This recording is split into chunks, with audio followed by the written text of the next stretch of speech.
This is Cannabis Corner, episode 7. I'm your host, Matt, and I appreciate you tuning in. This wasn't the busiest week when it comes to cannabis-related news, but there's a few interesting headlines that I want to share with you all. We're going to start by talking about Snoop Dogg and his VC firm Casa Verde, and then go into Lagunitas and Papa John's cannabis-related news. Then go into some research, and then we'll wrap the episode up on the regulatory THC side of things with a focus on social equity. Let's dive in. We're kicking this episode off with some news of Snoop Dogg's VC firm, Casa Verde, entering the European cannabis industry. And apparently this is the biggest investment that they've put into an individual company, and they invested $15 million into a German distributor called Casa. So Casa recently won a government contract by the German version of the FDA, and they're going to be one of the main distributors in the country. Germany right now is only a medical market with a real pharmaceutical focus, but their lawmakers have discussed that they're open to adult use and setting up that market in the future. Germany is also the biggest economy in Europe, so I think this is a good move by Snoop and Casa Verde by getting in very early to the European cannabis industry. For the next segment here, we have an update on Lagunitas' foray into the cannabis industry. So if you're not familiar, they're a major brewery based out of California. Their beer is distributed nationwide. And a few years ago, they partnered with this company, Cannacraft, to make some cannabis drinks. So they first started out by brewing a beer with terpenes, which was called Supercritical Ale. And then shortly after, they released Hi-Fi Hops, which was a THC-infused beverage. And now they're announcing that they're going to have 3 new drinks. So they're coming out with Hi-Fi Sessions, which is a low-dose drink, and then Hoppy Chillin', which is a 5 milligrams CBD, 5 milligrams THC, and then another low-dose drink called Cloudberry. Infused drinks in the cannabis space is one of the fastest growing segments, and it's most likely the primary category that's stealing market share away from alcohol when it comes to kind of cannabis sales versus alcohol sales. So this is interesting to see Lagunitas saying, hey, if we can't beat them, let's join them instead. Because in a state like Massachusetts, when legalization was up on the ballot, some of the major donors to the fight against legalization had ties back to big alcohol. So I think Lagunitas is taking a smarter approach here of saying, hey, let's dip our toe in the space and kind of leverage our brand awareness by making some cannabis drinks. We'll partner with some top tier operators and let's see how it goes. Now, these are only available in California, as far as I know, but I think it's only a matter of time until they make some partnerships in other states and we can get these things over on the East Coast as well. This next segment was surprising when I saw it, but we have Papa John's launching hemp stick appetizer in select countries. So it's only going to be in the UK and Russia at first, but it's basically cheesy breadsticks with hemp seeds on them. That's cool. Like, it's kind of a novelty thing, I think. But the main reason that I wanted to talk about this, obviously, is related to hemp. But the branding and the marketing that they're doing with this is very good, in my opinion. So they put this on Twitter, and so I'll put this full screen and I'll play it for you right now.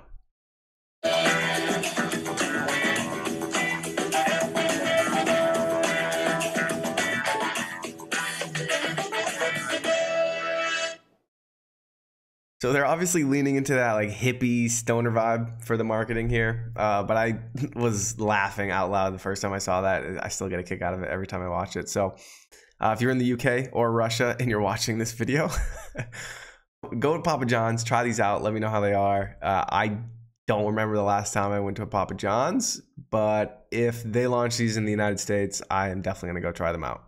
So you heard it here first, Papa John's. Bring these to the US. You got people interested in hemp, wanting to expand the hemp industry. We will support you, and we will buy your hemp cheesy breadsticks. Bring them over.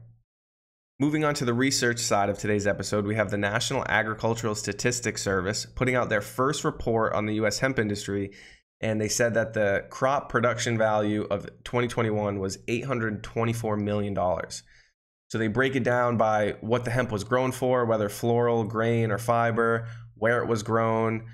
And they also put demographics about the farmers, and there's just a lot of information. It's the most comprehensive report that I have personally ever seen on the U.S. hemp industry. And this is important because it essentially establishes benchmarks for the whole industry, and it allows farmers or processors or anyone with a stake in the hemp market to make educated decisions on anything that they do with their business. For example, if someone wants to start a processing facility, they need to know that there's enough acreage to support their processing facility running every day of the week. So they're able to see, hey, in our area, there's a lot of people growing for floral, but there's not enough people growing for fiber yet in our region to warrant this $5-10 million investment. But they're able to use this report that will likely come out every year going forward to kind of time their entry into the market. And it's important that the US industry has hard data like this if it's going to grow. We need benchmarks. We need to know where the industry came from to be able to make decisions on where it goes. So shout out to the National Agricultural Statistics Service. They are doing a big service to the US hemp industry. This is the second and final segment of the research side of today's episode, and we have a Wells Fargo analyst saying that federal cannabis testing mandate is to blame for trucker shortages and rising costs. We have this analyst, Chris Harvey, who said that the number one reason for the trucker shortage is cannabis testing. So any Department of Transportation job, it's a federal agency, they need to abide by federal laws. Cannabis is illegal federally, so they need to pass a cannabis drug test. Apparently, this is also an issue for the USPS. The USPS is massively understaffed, and one of the main reasons is that they test for cannabis. I'm not saying that anyone should be behind the wheel of an 18-wheeler under the influence of cannabis. That obviously makes no sense. It's incredibly dangerous. But they're driving 8 hours of the day. To say that they're not allowed to consume cannabis afterwards makes no sense. They're allowed to go drink alcohol afterwards. Let's let them smoke some weed. If they're driving all day, let them relax a little bit. Smoke some weed in their truck. Do whatever. Maybe not in the truck, because then if the cops pull them over, they might smell in the truck. But you know what I'm saying? Like, everyone's complaining about shipping costs and stuff not arriving on time. Maybe we loosen federal cannabis drug testing, or just remove it from Schedule 1. That'll do the trick. And then our logistics industry and supply chain in the United States gets a lot more efficient. Just a thought. I don't know. That's just me. I'm just a guy here on a YouTube channel talking about promoting cannabis and hemp industry. So don't listen to me. I'm kind of biased. Pivoting over to the regulatory updates and with a focus on social equity here, we have just last week, South Park did an episode on equity in the cannabis industry. In 2018, they introduced Tegridy Farms, and this is Randy's one of the main characters in South Park. He starts a cannabis company, and it's been included in a handful of different episodes since 2018, and they always do a great job of kind of poking fun and bringing up the hot button topics in the cannabis industry.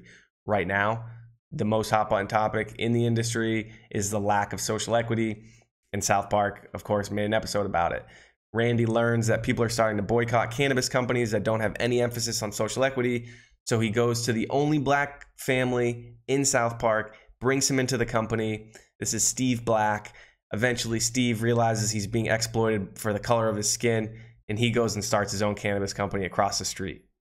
So I just wanted to use this as an intro into the articles that I'm going to talk about next. To start out, we have California earmarking $35 million in grant funding. And the purpose of this is to promote equity and eliminate barriers to entry in the regulated cannabis industry for equity program applicants and licensees, specifically for populations and communities that have been disproportionately impacted by the war on drugs. So this is great, $35 million. I think California can do more when we have New York saying, hey, we want to start a fund with $200 million to do very similar things. There's a reason why the illicit market in California is thriving. They haven't really done a great job with the regulation, so I'd like to see a bigger investment here, but this is a good start. Speaking of New York, we have some very interesting news that recently came out saying that there's a bill that's been approved. All it's waiting for is Governor Hochul's signature, and it's saying that hemp farmers who cultivated and harvested hemp the past 2 years in New York will be eligible for temporary licenses to grow and supply cannabis to the adult use market once it goes live next year. This is the first time any state has done anything like this. Typically, the industrial hemp and adult use cannabis and even medical cannabis markets are kept very separate, governed by different agencies most of the time.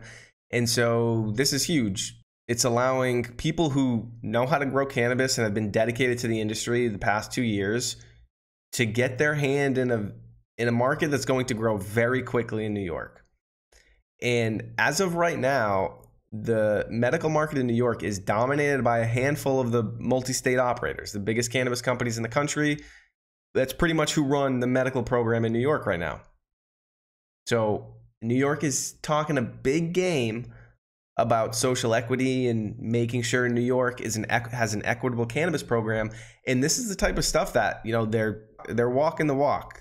It's easy to talk the talk, but they're following it up with legislation and a lot of activity to really promote the social equity aspect of the industry. There's also a stipulation that the applicants of this program agree to participate in social equity mentorship programs that are going to support entrepreneurs who were disproportionately impacted by criminalization who are looking to enter the industry. So I'm pumped about all of the conversations going on in New York about social equity, and I think they have a chance to really kind of write the blueprint on how it should be done. Sticking on the topic of New York, we have one of the major change makers and the people who've kind of championed the cannabis industry and making sure that there's an equitable aspect of the industry is the New York Assembly leader, Crystal Peoples-Stokes, announcing another political action committee. So she's launching Equity PAC, which is going to focus on creating equitable situations in education, the environment, and cannabis. This seems like it's going to focus specifically on New York, but New York's one of the biggest states in the country. And I think a major reason why New York is potentially going to be a leader in the country when it comes to having an equitable cannabis industry is because people in the government like Crystal Peoples-Stokes really pushing that narrative forward and making sure that equity is at the top of the discussion whenever cannabis is being brought up. For the final segment of today's episode, we have news that a bill to create state-run cannabis shops in New Hampshire was approved by the House. So I think this is the fourth bill that has been approved by the House in New Hampshire to legalize cannabis in some form or fashion. None of them have made it past the Senate. In this bill is saying that they want to regulate the cannabis shops similarly to the way that they regulate the alcohol industry in New Hampshire, where it's state-run. There's some controversy there because people say, hey, we can't have state employees providing a federally banned substance. Like, there's a conflict of interest there. And another aspect of this is that home cultivation and public consumption are still criminal activities. So activists and people who are really fighting for cannabis reform in New Hampshire are not super thrilled with this. So they'll have to try again. It's interesting because New Hampshire is literally surrounded on every border by cannabis legalization. Canada to the north, Vermont to the west, Maine to the east, Massachusetts to the south. Live free or die is the state's slogan, and they don't allow cannabis. Kind of silly. Get your act together, New Hampshire. So that wraps up Cannabis Corner episode 7. I think there was a weird issue with my mic throughout that episode, kind of a weird vibration, echoing sound, so I apologize if I'm not the only one who heard that and it might have bothered you while you were watching it. I'm going to put an emphasis on figuring out what that was. I tried to fix it before I started filming, but couldn't figure it out. So I will fix that for my next episode. And I appreciate you if you've made it this far and you're still listening to me talk. If you want to support, like the video, subscribe to the channel. If you're into hemp clothing, check out wearyesterday.com. And until next time, I'll see you next week.